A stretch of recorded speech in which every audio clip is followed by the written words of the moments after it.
Hello दोस्तों, welcome back to the channel Srishti study point. आपको पता है यूपी में असिस्टेंट प्रोफेसर का जो एग्ज़ाम होने वाला है, जो कि उत्तर प्रदेश शिक्षा सेवा चयन आयोग करा रहा है। एडवर्टाइज नंबर यहाँ पर मैं बात कर रही हूँ 51 की। तो इसके अंतर्गत जो 30 क्वेश्चन जीके के आएंगे ना, उसमें से एक ये टॉपिक है पर्यावरण संरक्षण हेतु राष्ट्रीय और अंतर्राष्ट्रीय प्रयास। उसी को मैं यहाँ पर लेकर आई हूँ। बहुत इंपॉर्टेंट ये टॉपिक है। जितने भी कन्वेंशन हुए हैं वो सब इसके अंतर्गत आएंगे। तो मैं यहाँ पर आपको बिल्कुल अच्छे से समझाऊंगी, और हर जो यहाँ पर स्लाइड दिखेगी आपको, हर स्लाइड में आपको बहुत सारे जो क्वेश्चंस हैं, डाउट हैं, वो क्लियर होंगे। वीडियो में बने रहिएगा। वीडियो अच्छी लगे तो लाइक कीजिएगा, चैनल पर नए हो तो सब्सक्राइब कर लीजिएगा। सबसे पहले बात करते हैं यहाँ पर रामसर कन्वेंशन की, जो हमारे देश में या जो पूरे विश्व में आर्द्र भूमि है, जिन्हें हम दलदली भूमि कहते हैं, जहाँ वर्ष भर पेड़ पौधे बने रहते हैं, जिन्हें हम वेटलैंड भी कहते हैं, उनको सुरक्षित करने के लिए ये रामसर कन्वेंशन हुआ।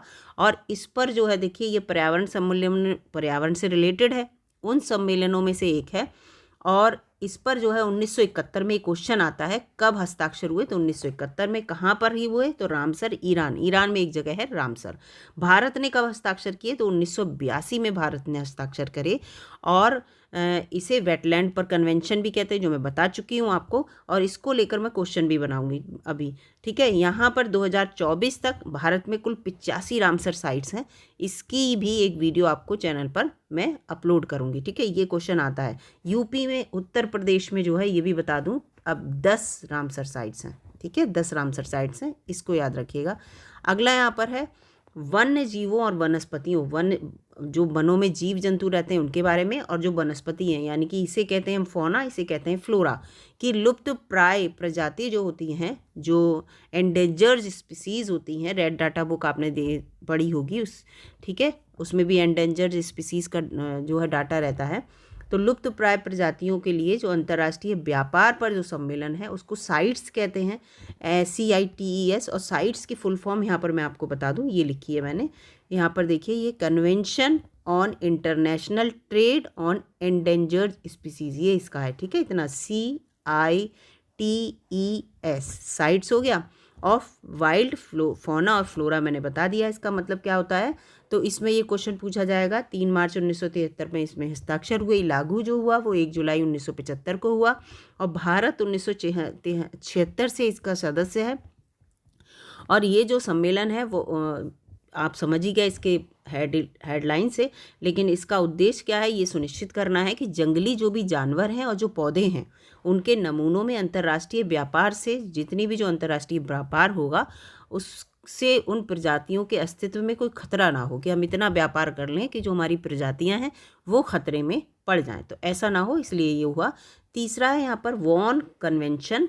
वॉन कन्वेंशन जो है, ये भी पर्यावरण सम्मेलन से है। और जंगली जानवरों की प्रवासी जो प्रजातियां हैं, ठीक है, एक जगह से दूसरी जगह जो जाती हैं, उनके संरक्षण पर ये कन्वेंशन हुआ।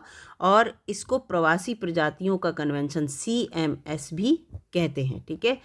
और इसके बाद इसे 6 नवंबर 1979 को इस पर हस्ताक्षर हुए। और 83 में जो है वो ये लागू हुआ। और भारत 1983 से ही इसका सदस्य है। इसके बाद वियना कन्वेंशन जो है, वियना कन्वेंशन, ये भी पर्यावरण सम्मेलनों में से एक है। 1985 में इसे अपनाया गया और 88 में ये लागू हुआ। और ये जो सम्मेलन है वो ओजोन परत की रक्षा के लिए अंतर्राष्ट्रीय जो प्रयास हुए उससे रिलेटेड है, याद रखिएगा। और लेकिन इसमें क्या था कि इसमें CFC थी, क्लोरोफ्लोरोकार्बन के उपयोग के लिए कानूनी रूप से जो बाध्यकारी कटौती लक्ष्य है उनको शामिल नहीं किया गया था। नॉर्मल ये सम्मेलन था, लेकिन इनमें कोई कानून नहीं बनाया गया CFC को लेकर, जो कि हमारे लिए बहुत जहरीली हैं, ग्रीन हाउस गैसेज हैं। और भारत जो है 19 जून 1991 को इसके पक्ष में आया, इसका सदस्य बना ओजोन परत के संरक्षण के लिए। अगला यहाँ पर है वियना सम्मेलन के बाद बहुत important Montreal protocol. Montreal protocol की संधि जो है वो 16 सितंबर 1987 की हुई। संधि का मतलब बहुत सारे देशों के साथ मिलकर हस्ताक्षर।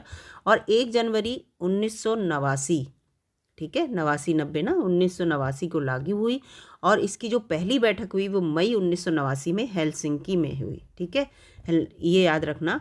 और मॉन्ट्रियल प्रोटोकॉल पर्यावरणीय सम्मेलनों में से एक है, और उन पदार्थों पर जो ओजोन परत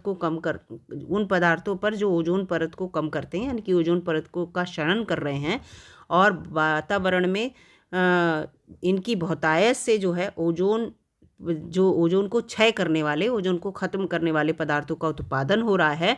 तो इन चीज़ों को कम यूज़ करना है, जैसे फ्रिज है, एसी है, ये क्या कर रहे हैं, ऐसी गैसेस निकलती हैं कि इनसे ओजोन को नुकसान पहुंच रहा है। तो इनकी खपत को कम करना, यूज़ को कम करना, या इनके डिज़ाइन में कुछ चेंज करना, जिससे कि हमारी जो पृथ्वी के लिए ओजोन परत लाभकारी है उसकी रक्षा हो सके, ठीक है।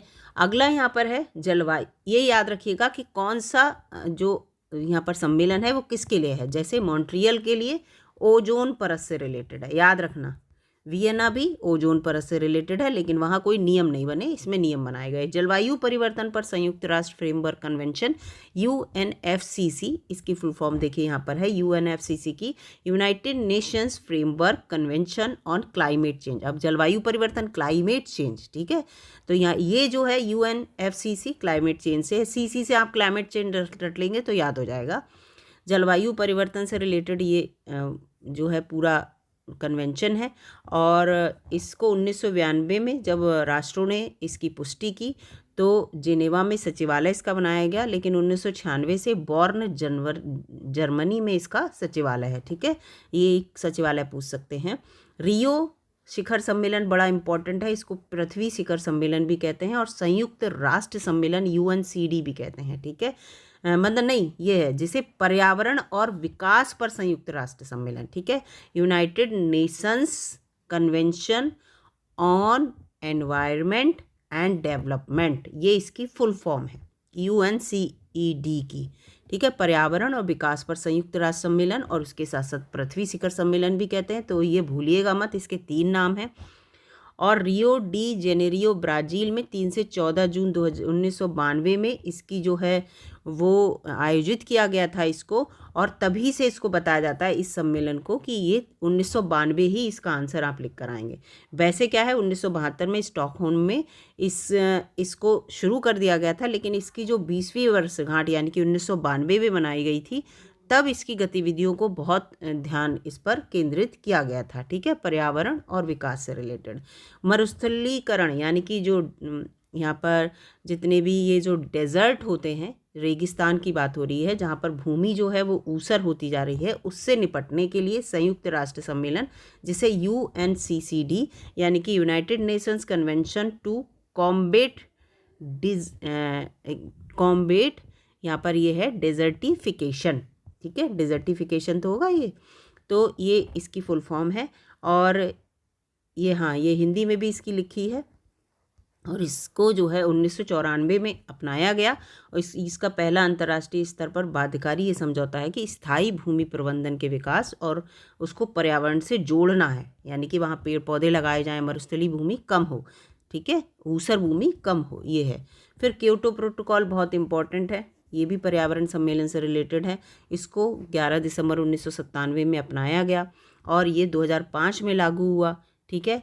192 सदस्य इसके पक्षधार हैं, मतलब देश, और इसका अनुसार ये green house gas GHG green house gas के उत्सर्जन को सीमित करने के लिए, कम करने के लिए, जो उद्योग जहाँ पर उद्योग बहुत लगे हैं, उन देशों और अर्थव्यवस्थाओं को प्रतिबद्ध करके जलवायु परिवर्तन पर संयुक्त राष्ट्र फ्रेमवर्क जो कन्वेंशन है, इसका संचालन इसमें होता है, ठीक है। यानी कि इसमें क्या है, ये ग्रीन हाउस गैसेस से रिलेटेड है, उनका उत्सर्जन कम हो, जहाँ पर ज़्यादा फैक्ट्री वगैरह लगी हैं उनको कम किया जाए, और ये भी ध्यान रखा जाए कि उनकी जो अर्थव्यवस्थाएं हैं वो भी प्रभावित ना हो।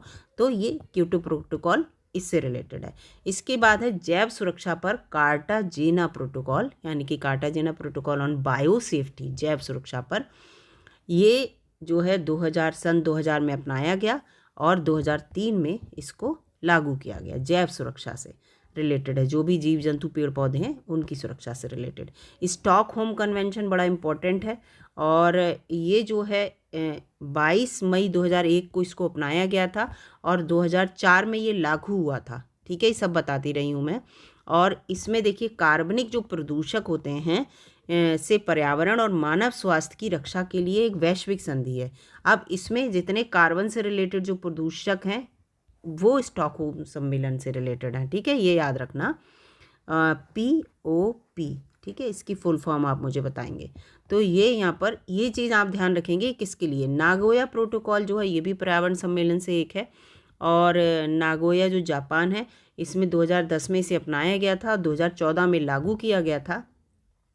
और इसमें क्या है, जैव विविधता पर सम्मेलन के लिए आनुवांशिक संसाधनों तक पहुंच और उनके उपयोग से उत्पन्न होने वाले लाभों के उचित और न्यायसंगत साझाकरण पर ये जो है वो समझौता है। ठीक है, जो भी जितने भी आनुवांशिक संसाधनों तक पहुँचे, यानी कि इसका मतलब क्या है, और उनके उपयोग को लेकर जैव विविधता से रिलेटेड, इसमें जैसे आनुवांशिक जितने भी संसाधन हैं उनसे।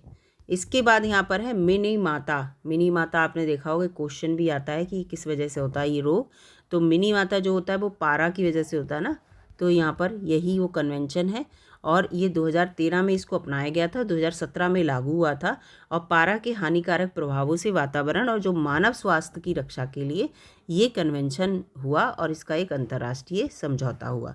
तो ये जितने भी कन्वेंशन हैं ये बहुत सारे देशों ने मिलकर आपस में किए हैं। तो ये जो क्वेश्चन है वो सब बड़े इंपॉर्टेंट है हर बच्चे के लिए। इसको अच्छे से एक बार इस वीडियो को फिर से अगर आप देख लेंगे तो आपको ये सारे कन्वेंशन, सारे प्रोटोकॉल और सब याद हो जाएंगे। और इनमें से कोई ना कोई क्वेश्चन किसी ना किसी का ईयर पूछ लिया जाएगा, या भारत इसमें कब सम्मिलित हुआ और इससे क्या लाभ हैं इन कन्वेंशन से, या ये क्यों किया जाता है, क्यों किया गया है ना। तो ये सब क्वेश्चन इससे आ सकते हैं। अगर ये वीडियो आपको अच्छी लगी है दोस्तों तो लाइक कीजिएगा, चैनल पर नए हो सब्सक्राइब कर लीजिएगा, अपने दोस्तों को शेयर भी कर दीजिएगा। फिलहाल इससे आपको क्वेश्चन ज़रूर देखने को मिलेगा क्योंकि ये एनवायरनमेंट संरक्षण से रिलेटेड है, जो कि बड़ा सेंसिटिव मामला है इस समय पूरे अंतर्राष्ट्रीय स्तर पर। तो मिलूंगी अगली वीडियो में, तब तक के लिए नमस्कार। वीडियो अच्छी लगी हो तो लाइक कीजिएगा, सब्सक्राइब कर लीजिएगा और शेयर भी कर दीजिएगा। धन्यवाद दोस्तों।